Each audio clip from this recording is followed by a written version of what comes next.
Thank you, Mr. Chairman, and thank you, Secretary, for being here. In your presentation and in the governor's proposal, you talked about introducing combined reporting in Pennsylvania, and I had a few questions in regards to combined reporting.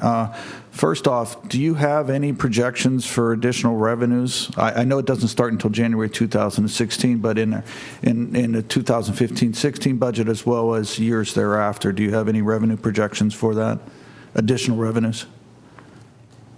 Yes, we do. You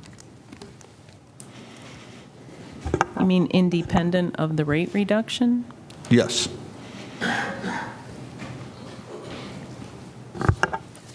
Or you can give them to me with a CNIT reduction. It depends on what year they're...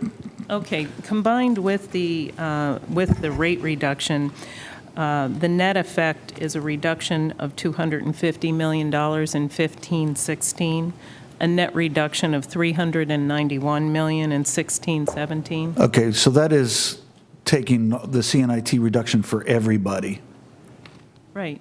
Yeah, and just It will apply to everybody. Yeah, what I'm trying to get at is what's the number solely for combined reporting, companies that would be affected by combined reporting?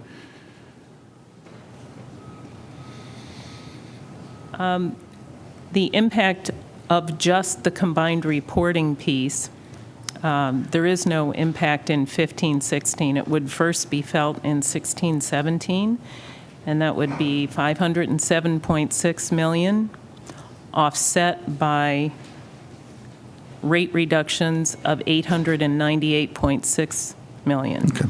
for a net of $390.6. Thank you. And does the Department of Revenue anticipate any additional funding needs for implementing this, or any other additional resources? We're evaluating that question right now, and when we when these taxes are finalized, we'll have to revisit that question. Okay.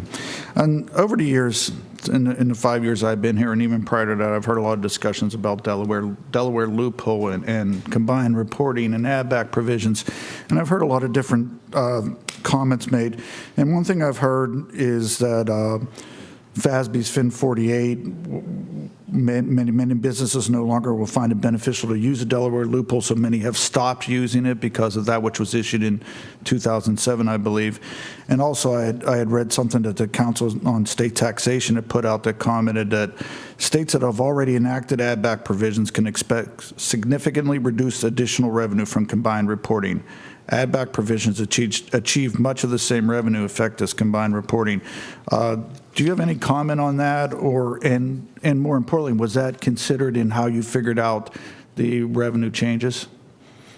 What I would say is that it depends, the comparison between what would be generated from an add-back provision and what would be generated from combined reporting depends on the strength of the language in your add-back provision. Additionally, it requires the Department of Revenue to examine each transaction, the current language that we have for the add-back, to examine each transaction and look to the purpose of that transaction. Whereas combined reporting eliminates intercompany transactions from the calculation. So you are not going through on a transaction-by-transaction basis, reviewing it and attempting to determine whether the purpose of that transaction was tax avoidance or not. You are eliminating all of those intercompany transactions that lead to those potential problems and going from there. As far as the changes that were made in 2007, I cannot comment on that. Are you able to comment on that? And you're referring to the add-back provision that was enacted a few years ago? Talking about a FASB. No. We'll have to get some information Yes. on that FASB and Okay. respond to that.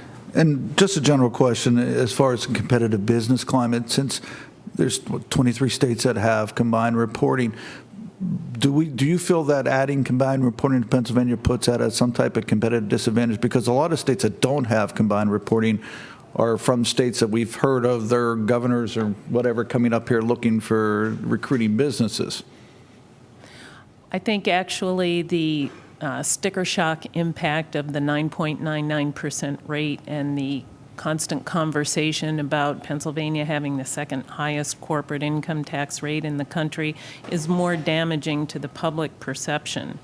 No, I don't. I see no reason to believe that a fairer, more broad tax base that levels the playing field between companies that are operating entirely within the Commonwealth and companies that operate on a multi-state basis. I don't think that a broader base tax and a fairer way of taxing is going to provide any kind of a competitive disadvantage. Okay, thank you.